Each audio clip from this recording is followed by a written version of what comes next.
Академия наук Республики Саха-Якутия. Ее задачами были определены объединение научного потенциала республики, формирование экономической политики региона на основе фундаментальных и прикладных научных исследований, подготовка научных кадров и укрепление материально-технической базы научных учреждений. На фоне геополитических вызовов, экономического влияния стран Юго-Восточной Азии, российские регионы стремятся быть современными.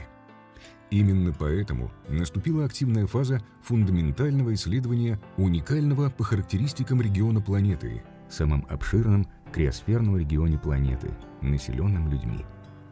Территория ждет новых исследований, раскрывающих системные характеристики особенной территории для наращивания ресурсного потенциала государства, включая ее криогенный ресурс. Холод как ресурс в палеонтологических исследованиях, то в первую очередь в голову приходит, что мамонты и сопутствующие животные из мамонтовой фауны, они до нас дошли в виде туш, таких очень хорошо сохранившихся объектов, именно благодаря холоду и мерзлоте.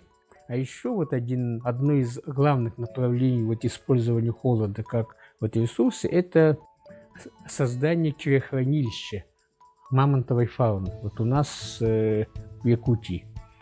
Таких криохранилищ в мире нет. Есть криохранилище семян, а именно для сохранения длительного времени биологических объектов, как остатков мамонтовой фауны, то в мире таких нет. И в этом отношении Якутия может стать действительно мировым лидером. Наверное, это будет единственный регион, где будут такие криохранилища.